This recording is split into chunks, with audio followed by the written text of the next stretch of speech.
So this is the ancestral home of the von Hindenburg family, as in the Field Marshal, as in the President of Germany from 1925 to 1934. This indeed is where the President of Germany died. Now, if you saw my earlier video, I sort of didn't come in very much into the house because I wasn't dressed correctly. Now I've put on some clothes that will give me a bit of protection. So let's have a look around. Well, it was a rather large house, and all we've got left here to see are the cellars.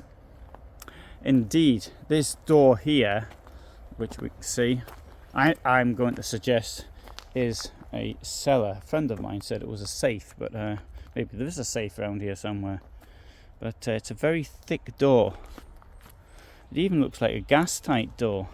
It could be one. It could have been installed as an air raid shelter, as a guess. I don't know. Let's have a look down here.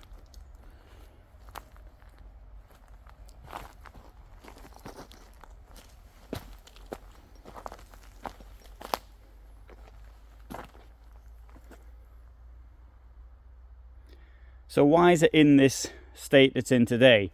Well, you can blame the Red Army for that. Oh, there's a frog down there. And, oh yes, that definitely does look like a gas-tight door to me. So this was an air raid shelter. This would have been converted, I'm guessing, during the Second World War. Now, there were no air raids in this area. Although one of my teachers from school told me that he was on a bombing raid to Königsberg. That was the furthest he ever went. And so that would actually, Königsberg was even further, but easier to find than here. So the Red Army came here. Oh, another frog. And the Red Army got here, and then they, and this happened to many places. They pillaged what they could, and then they destroyed it. They burnt it, and the local authorities here knocked it down in 1950. I don't know if they wanted to take what they could from the site.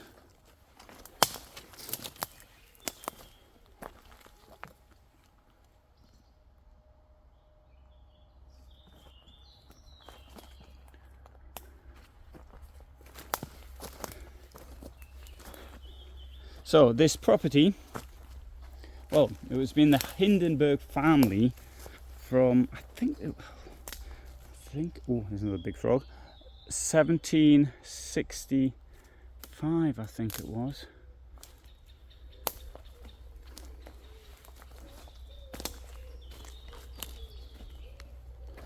And having said that, it was through the female line. And so the name Hindenburg had to be adopted, this is in the 18th century, in order to keep the property in the family.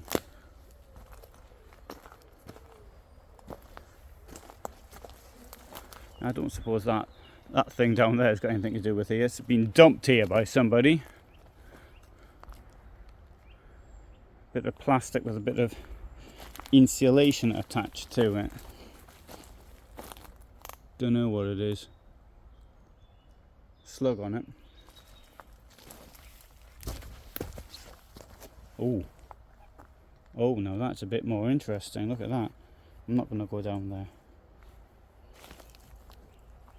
Aha, so we've got an underground part down here, and so that's a cellar. I'm going to guess that it's the same depth, so it's not going to be too deep. I'm alone, so I'm not going to. I know I've done daft things like this in the past, but I'm not going to. I'm not going to go down by myself. I've got film of me in the Westphal fortifications, And after I did it, I thought that was daft. Having said that, there was two of us. The other one, he was quite experienced. Now I've got to say this from the ruins, unless there's a bit more over here somewhere. The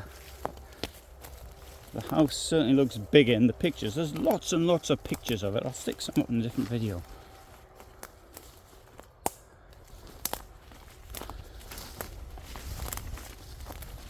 With these ferns, you've got to be really careful of ticks, and that's why I didn't walk down here with bare legs.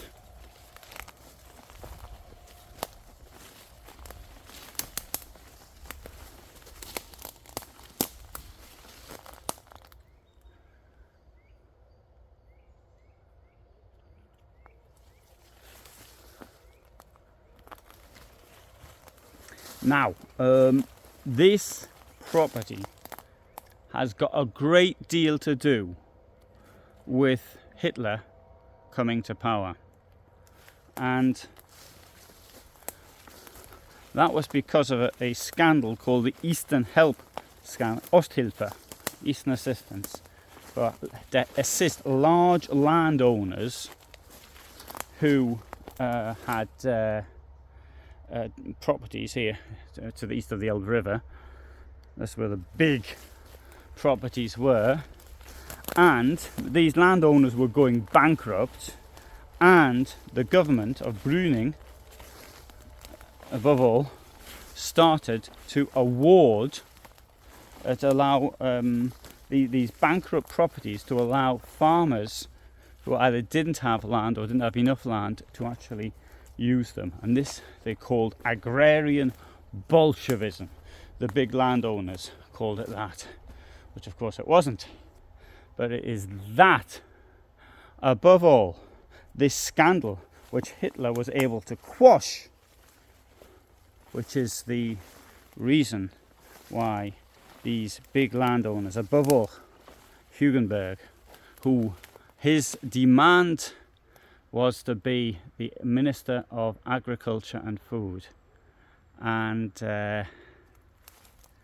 in a government, and the reason for that was to protect the huge estates so that they would be bailed out by the German taxpayer.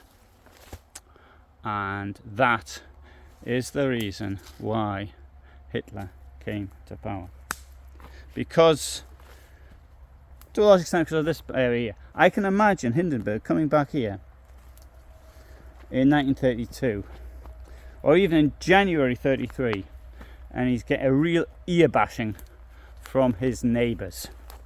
His neighbours complaining about this behaviour, this Bolshevism.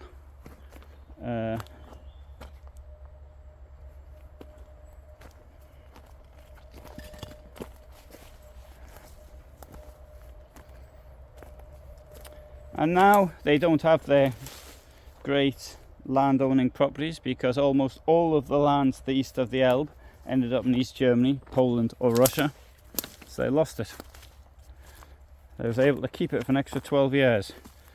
I'd have to ask, were the subsidies they got worth it? Right, so you've had a little bit of explore here. That was a 10-minute explore, wasn't it? That 10-minute explore. Right, I'm going to do other videos more detailed when I'm not sort of sat down. I've got the I'll dictate them.